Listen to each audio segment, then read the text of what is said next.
好学猫。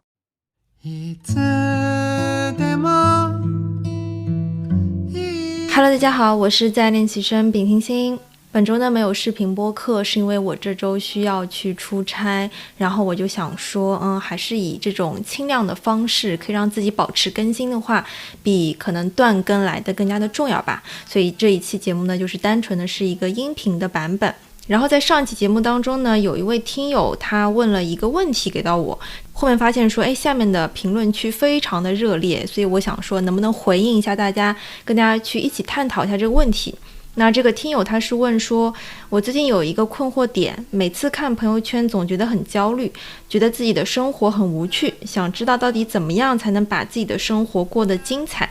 还有听友回复说，到底怎么样改变呢？很想改变，但是总有非常多的理由去劝退自己。那所以今天这期节目呢，是想跟大家来聊一下，总羡慕他人生活，如何让自己去活出精彩且无悔的人生呢？我将带着大家一起去剖析你真正羡慕的到底是什么，以及说我们怎么样的去找到自己的热爱，这两方面的去做展开。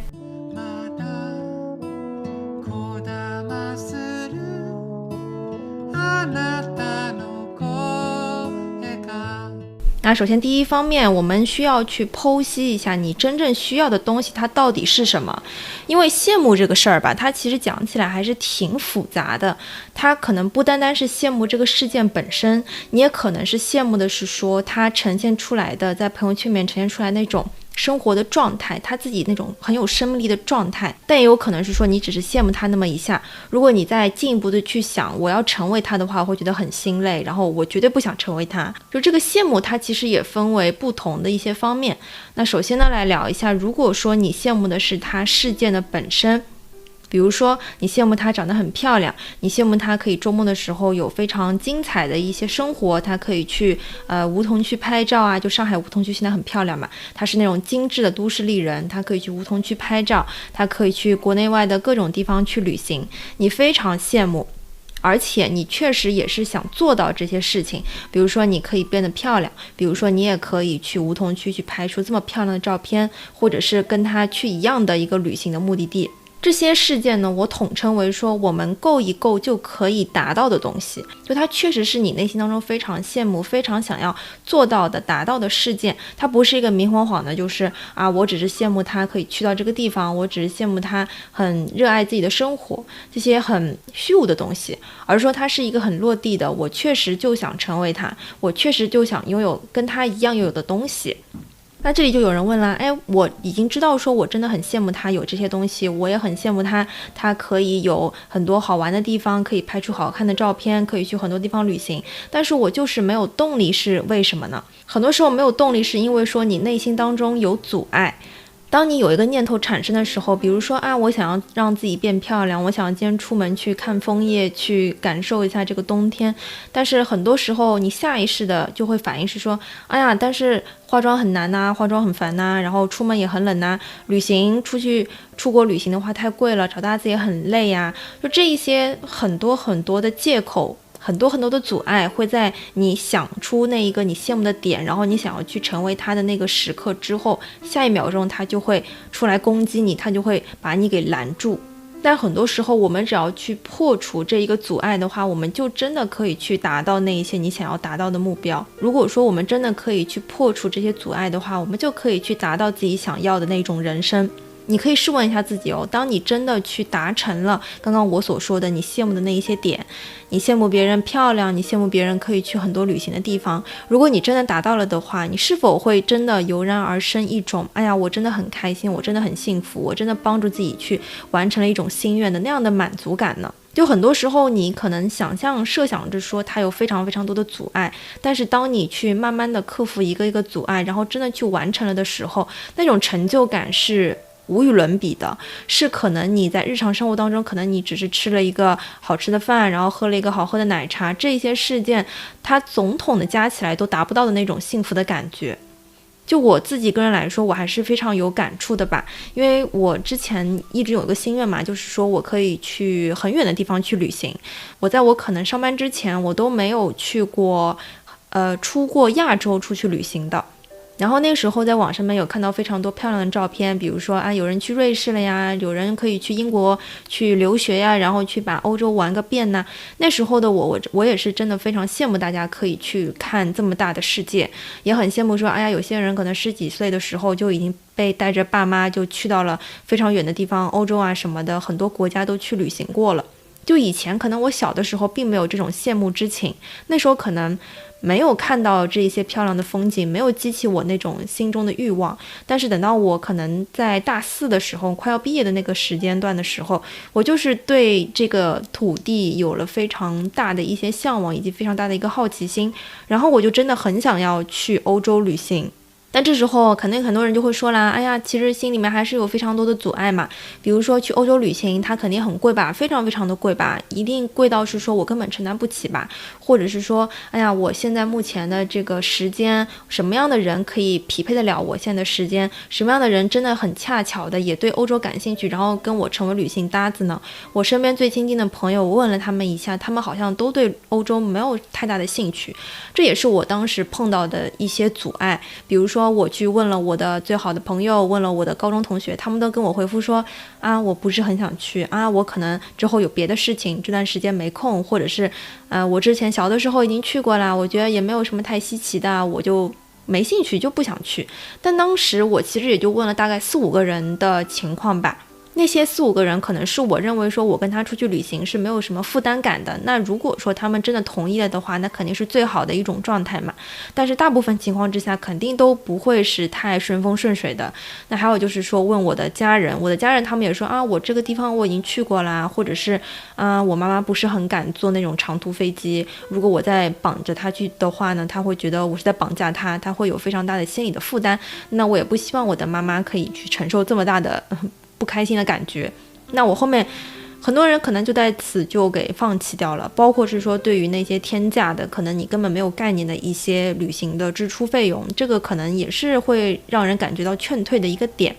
但是既然你已经去羡慕别人说可以去到这个地方旅行，你已经明确了知道说我真的很想要去这个地方，我非常羡慕别人可以在这个地方去生活，甚至说可能有个非常胆大的想法，就是我如果以后可以在这里生活，我可以在这里移民的话，那就是最好的。如果你有这些想法的话，你就应该有这个责任去把它给落地呀。落地这个事情，它如果说真的是一帆风顺的话，它的概率真的很低，可能就是10%、20%这样子。那大部分时候它都是需要有一些重重的阻碍的，因为它确实是一个需要花时间、花精力，并且花金钱的事情。你怎么样子去说服别人一同陪你去呢？你怎么样子找到一个人，他同样跟你有这个兴趣、有这个时间、有这个精力呢？这些都是需要去克服的一些阻碍。但是既然你已经去羡慕别人了，羡慕那种生活的状态，你就为自己去圆一个梦嘛。他这样子的话，他才不会去成为你心中的一个梦魇，你就一直想着，但是我又没有做到的那些事情。所以那时候我做的一些努力是什么呢？这个也是我觉得非常受用的一个点就是我在我的朋友圈里面以及在我的微博里面去发散我自己的这个心愿，就是我会告知大家我是想要去这个地方的，并且我现在很缺旅行的搭子，如果你感兴趣的话，欢迎你来联系我，以及包括是说我跟大家去说我的一些优势点，比如说我是一个很会拍照的人，我是一个很会做攻略的人，就非常真诚的、坦诚的去向外界、向全世界去散发一种信号，就是我想要去这个地方，然后就去看别人是否有同样的兴趣。当一个人有同样兴趣的时候，他也会主动的去来找到你。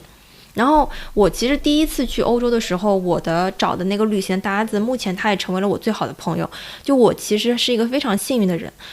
这个朋友他其实是我的一个微博的互关的好友，我们已经关注了很长时间，大概从初中开始就一直在微博互关的，但是一直都是以网友的身份，没有见过面的。不过后面我是因为在大4快毕业那会儿太闲了嘛，然后就觉得说他发的朋友圈他写的那些文字之类的，我都会觉得我跟他可能是很合拍的一个人，然后我就很主动的去找他聊天，然后跟他说你有兴趣吗？我们要不要一起出来玩一下？因为我知道他是喜欢画、喜欢美术的嘛，他目前也是在读美术的研究生，所以我当时就和他一起约了浦东美术馆一起去看一个展。那个展有点不太记得了，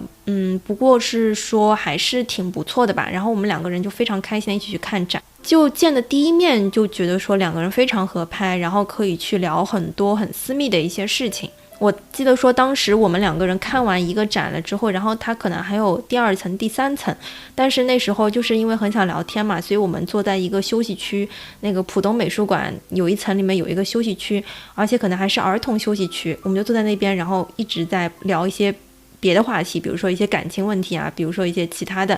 一些生活的一些规划之类的。然后我就随口跟他提出说，哎呀，我其实想在快毕业的时候呢，可以去欧洲旅行，就一下子就一拍即合，因为他也很想去，然后我也觉得说，哎，我们两个人聊得挺开心的，两个人出去玩也挺开心的，那我们就把这个局给组起来呗。结果就这样莫名其妙的，非常顺风顺水的就把这个事情给继续的去推进下去了。然后还有一个阻碍的点，可能就是说啊，你是否会觉得去欧洲旅行它是一件非常昂贵的事情呢？但是昂不昂贵这个事儿，也只有你自己真的去看了。比如说机票的价格到底是多少钱，在你们定了一个大致的一个范围之后，一个时间的范围之后，你是否有去看过那一天起飞到哪一天回国，它的一个机票的钱大概是多少？我们当时看了，可能就是5500左右，而且这个时间是非常不错的，就是可能是说在我们这个上海的大概凌晨的时间起飞，然后到那边的话落地可能是早上的8、9点钟，就正好你可以坐火车去到你住的地方，包括是说你可能下午还有时间，有富裕的时间可以出去玩一下，然后在飞机上面你可以睡一个超级的大觉，你可以睡大概18、19个小时，正好落地那会儿呢就是大概早上的时间，就这个时间我觉得还是非常的不错的，就不会让人觉得有很心累的地方，但是它价格呢也没有说特别离谱，就我之前的概念里面可能会觉得啊，可能飞一次欧洲就得1万块吧，飞一次美国就得2万块吧，但是只有当你真的去看了，真的去花出这个时间和精力，花出这个行动去看了之后，你才发现好像没有那么的夸张。那包括是说还有看住宿这一些以及吃饭这一些的。住宿的话呢，可能是对于瑞士来说它是最贵的，就大概是一天需要2000块钱，然后一个人的话是1000块钱人民币这个样子。那吃饭的话呢也要看吧，吃饭你也可以自己带一些好吃的呀，比如说泡面呐、拌面呐之类的。我那时候去欧洲，因为一个是想省钱，还有一个是觉得可能国外的东西吃的不太习惯，所以呢我就是带了很各式各样的一些方便面，比如说一些拌面，这个拌面这个 UFO 的拌面真的很好吃，还有就是红烧牛肉面呐之类的。这一些其实也可以把你的旅行的预算给降得再低一点。而且我那个时候去了米兰，就是意大利的米兰之后，我才发现那个地方的东西好便宜，就感觉跟上海的物价差不多，就这能说吗？就非常的离谱啊！就上海真的还挺贵的吧？就去米兰的那个便利店里面，你就发现好像价格都很便宜啊，都一瓶水大概也就是2、3块钱人民币这样子，跟上海其实没有什么太大的差别。所以有时候一个事件，一个你很羡慕的事件，它可能并不是一个高不可攀的东西。只有当你真的去为它去付出行动、付出努力了之后，你才能发现说它好像并不是一个非常非常困难的事儿。但很多时候都是我们在人为的给自己去设限制、去受阻碍。但是这个世界上什么样的人可以成功呢？只有那些主动的人，只有那些对这个世界主动发出信号、主动做出行动的人，他才可以去收获自己想要的人生、想要的幸福的人生。那第二方面，我们可能会羡慕什么呢？就是我羡慕对方，但是当你知道真相之后，我发现我根本就不想成为他。为什么你不想成为他呢？就是因为你看到了代价，就那种一眼就可以知道的代价。就以前我也有非常多很羡慕别人的点，比如说我很羡慕别人可以去成为综艺的导演，我觉得可以把自己的才华去发挥在说去创造一个综艺，尤其是最近很火那个换乘恋爱，我已经追换乘恋爱追了4季了，然后我就一直觉得这个导演很天才啊，这个设定很天才啊，做这个事业肯定非常有趣吧。那个时候，于是我在大一的时候我就萌生出了我想要去当综艺导演的这种心情，但是现在我就知道它是有代价的，它是有一眼就可以看穿代价的。比如说要熬夜啊，我这个人就是我不太能把我的时间和精力全部扑在事业上面，我会觉得非常的辛苦，然后没有自己的生活。那还有一些代价，比如说就是如果你一直很羡慕别人可以进互联网大厂，可以赚很多的钱，但你也知道吗，互联网大厂它可能也是早9晚12的，然后007的这样的一种生活的状态，他赚的确实很多，但是他身体的损耗也是非常的大。很多人的体检报告都会产生出很多的一些红灯，比如说长结节了这一些问题，这些代价你有看到吗？你有看到这些真相吗？你是否可以承担呢？还有就是可能有些女生她非常羡慕，就是有些人她可以去那种奢侈品大厂呐，然后那些快消品行业，就是欧莱雅这一些地方他去上班，他们会觉得这样的生活非常的 fancy， 非常的像都市丽人，很想成为这样的人。但是你有没有看到背后他可能是说他们有非常大的一些压力，可能身边的同事他们都会互相的扯皮，然后比较命的这边没有说任何的快消品大厂等等不好的意思就可能网上面所传言的大概是这个样子的。但这一些传言，这一些可能你在一开始的时候你很羡慕那些东西，它光鲜亮丽的背后，它肯定是有一些不为人知的真相，你肯定是要去判断是说我是否可以去承担这一些真相的。那如何去判断自己是否能承担呢？我觉得很重要的一点还是说你需要自己去实践，就你必须得去实践了，你去浅尝一下它之后，你才可以去真正的感受到说我是否可以接受它。例如说你可以以一些低成本的方式去开启，比如说如果你很好奇互联网大厂，你很想进去，很想去赚大钱，那你是否可以去找一份实习呢？找一份大厂的实习，然后进去先体验一下，先体验个1-2个月，去感受一下你是否可以去适应这样的工作的强度、工作的节奏，以及你身边同事的那种相处的感受，包括是说这些工作的性质、工作的内容，你是否都可以去承担呢？实习的话，我觉得是一个非常低成本的，可以去尝试并且去感受自己是否合适的一个非常好的一个契机。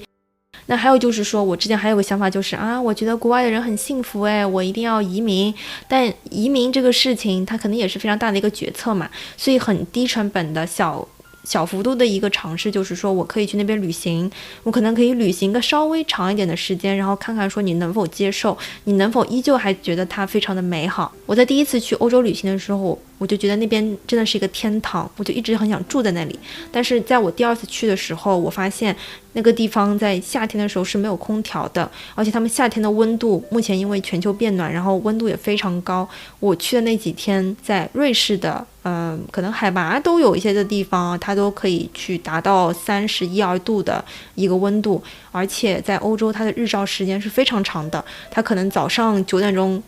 开始热到了可以到晚上7-8点钟都是30度的一个高温。所以这些它是我不太能忍受的地方。那还有就是自己在米兰的时候在意大利的时候更加热，他们那边都36-7度，然后36-7度他们家里面大部分人的家里面都是没有空调的，一是他们觉得很环保，二是说可能之前在欧洲也没有这么热过，所以大家都没有这个去装这个空调的一个条件。那这些点也是我在去浅浅的去尝试之后，我才发现说我自己真的忍受不了的一些点。我真的忍受不了这么热的天。我那时候在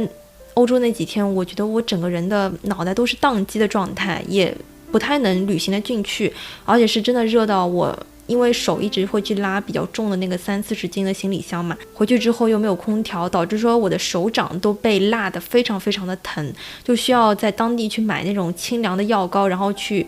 涂，就感觉有点擦伤了吧，包括说加之这个温度很高的这些种种的原因，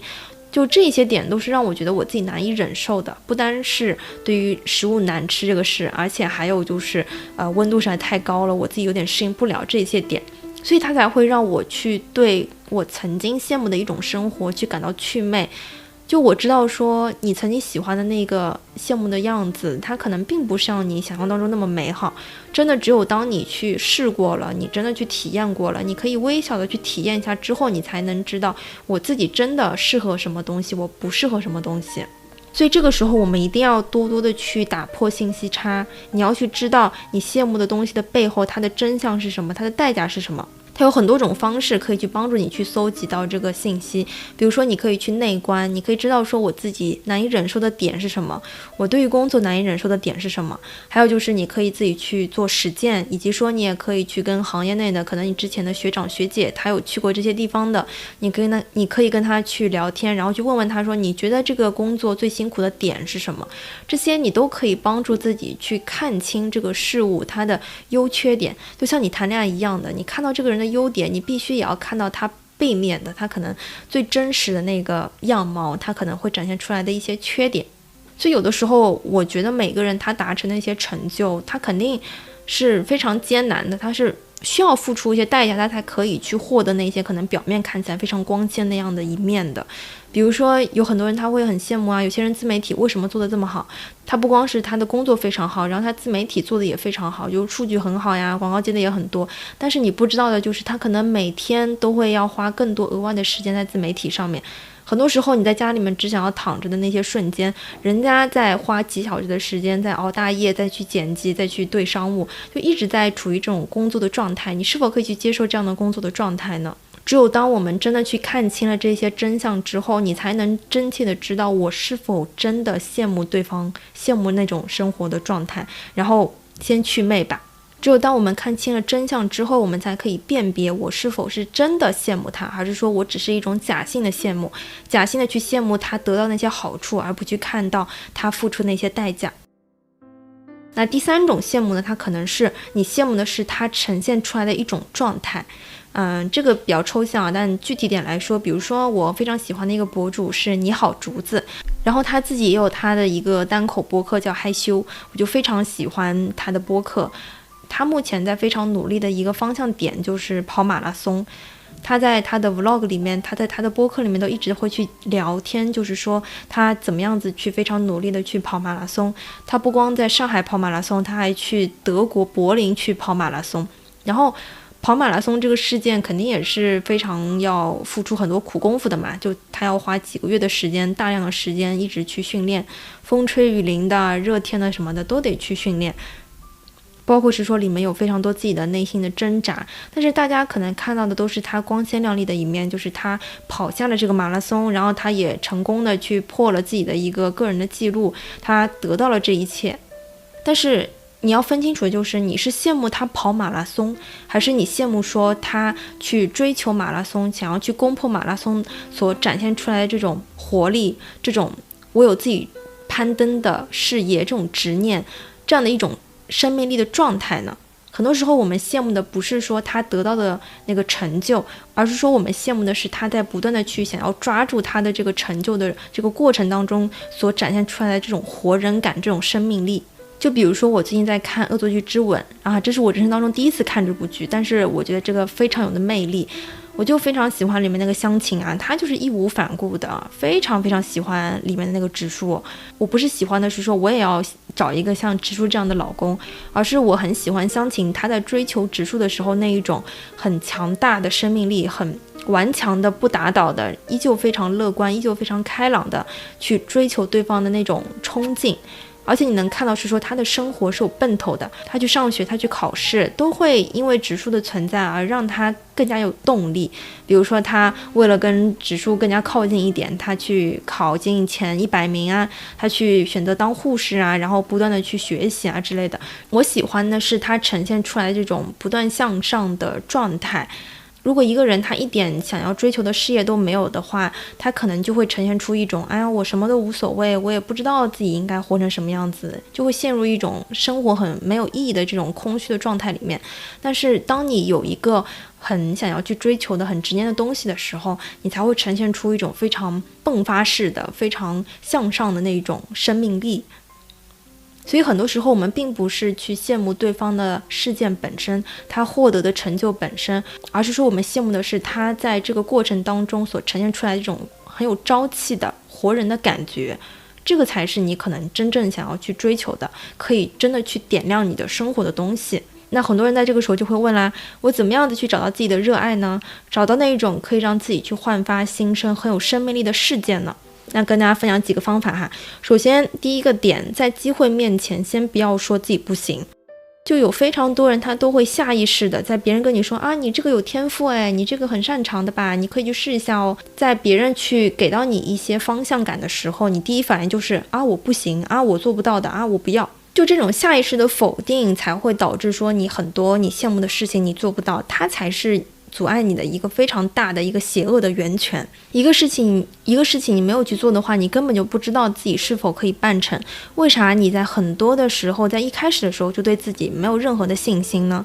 那第二个方面呢，就是你要帮助自己去找到助推力，就找到那一些你可以去让自己破除我不行我不要的那一些事件的点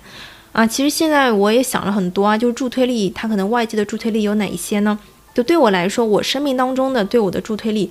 其实非常庸俗，基本上都是我在遇到挫折的时候，我在经历分手的时候，我在被别人甩了之后，我觉得我的生活可能没有支点了，那我得去找新的支点，所以那个时候我才会开始去改变我的生活，开始去想着说我要去丰富多彩一下我的生活，我去尝试更多很新鲜的一些事物，去听音乐会看各种舞剧然后出去探店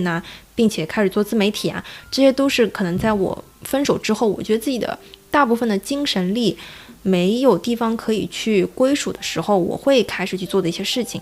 所以很多时候，如果你被分手了，如果你结束一段感情了，然后你突然发现我好像空下来了，我好像很空虚，这个时间其实反而是一个非常好的可以帮助你去让你的想要做的事情，想要你羡慕的那种人生可以再迈上一个台阶的一个非常大的非常好的一个时机。那还有一些助推力，可能是说你可以在大学里面去进一些社团我那时候在大学里面就进了一个社团，就是做关于新媒体的一些方面的。那个新媒体平台呢是公众号，然后它在这个平台里面，它可能是想要传递一些比较温暖的一些力量的，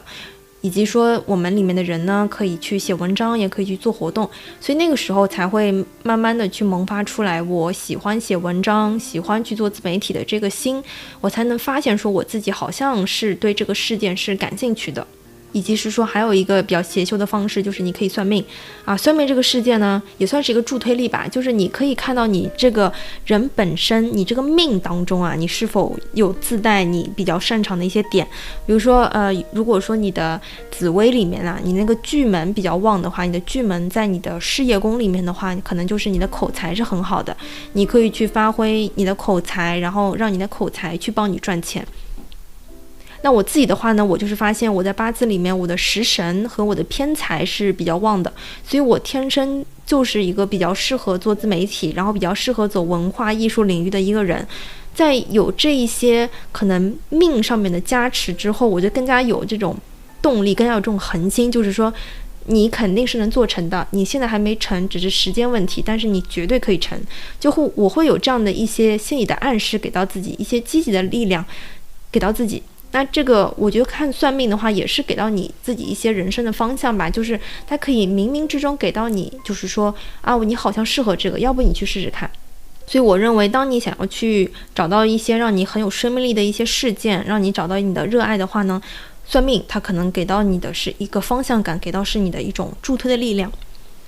那还有就是说，大家一定要认清一个点，就是能让你感觉到有生命力的事情，它绝对是困难重重的。就大家不要觉得我有个人他获得了一些很好的成就，就是一件他只有好处的一个事儿。比如说竹子他去跑马拉松，你不知道是他有多少个早晨他需要早起去跑步，他要顶着这个寒风，然后也要出去跑步，夏天的时候很热很热的时候也要坚持去跑步，甚至可能在跑步的过程当中有非常多自己很想要放弃想要死。就大家能明白吗？你在跑长距离的时候，你很有那种濒死的感觉，就大家跑800米的时候，可能跑到600米的时候已经觉得自己快死了，就这些感受都是他在追寻他的一个生命力的事件，他很羡慕那种状态，很想要去达成的这个成就的过程当中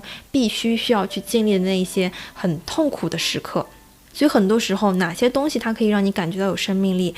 这些东西它可能都会给你带来痛苦，因为你很在乎它，所以你也会去因为它而感觉到酸甜苦辣。比如说湘琴他去追直树的时候，直树如果对他爱答不理的，他很有可能就会崩溃大哭，然后非常非常的去影响他自己的心情，可能几天都是茶不思饭不想的，然后睡觉也睡不好，点了个黑眼圈的去上学。那像是我目前我有非常大的欲望的一个点就是做自媒体，我对它确实有野心，但是很多时候我真的也不是一下子就能做成的。在做播客这个事情上面呢，我其实还算是比较幸运的，但是在我去做自然练习生之前，我也做了一个可能和别人一起去搭配着去合作的一期播客，然后那个播客节目我换了2-3次搭档，然后他的那些播客的选题也不是目前我很擅长的自我成长自爱类型的这些选题，而是说可能只是偏闲聊类的。以及说需要跟别人去打配合去做那些聊天式的那些播客的内容，但那时候这个播放量就非常的惨淡呐，而且这个时间也是持续大概有1-2年的时间，我才可以去慢慢的找到自己说，哦，你适合做单口，你适合做自爱类型的单口。那还有就是我目前一直在耕耘我的视频的平台，那视频平台我已经持续的迈步在4000多粉丝很久很久的时间了，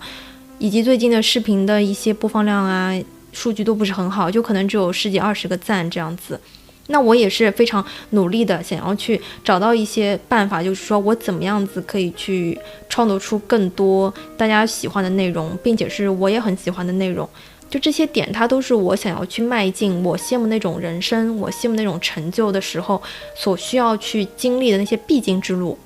我其实不太喜欢网上那些论调，就是他会以一种标题的形式，就是说啊，我1个月就做了1万粉丝，我1个月就已经在自媒体上面去赚了月入过万了，就这些点它只会给人去创造焦虑。因为一个人他如果说他可以非常快速的去达到一些成就，拿到一些结果，他可能只是少数中的少数，正因为他是少数，所以他才会把它作为一个标题，作为一个吸睛的点去放在那边。但这并不代表着说每一个人，每一个想要去达成自己成就的人，他都可以很快的去拿到结果。但生活有趣就在于说，你非常想要达成这个成就，但是你抓不住它，它好像离你不是很远，但是你就是抓不住。你在这个想要去抓住它的这个过程当中，你会碰到非常多的困难，非常多的阻碍，非常多的自我怀疑，然后你被一次次打败之后，又一次一次的站起来，一次一次的想要再去挑战它，再去得到它。就其实这个过程它是非常可以去消磨时间的，而且这个时间你投入进去之后，你并不会觉得我是白费的，你反而觉得啊，我今天过了一个非常有意义的一天，因为我离我自己的成就更近了一步。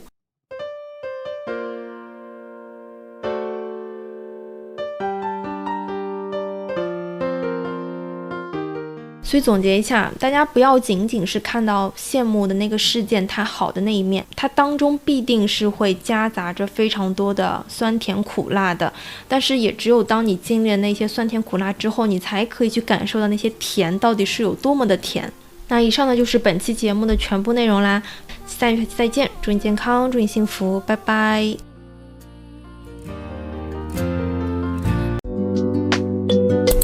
好学猫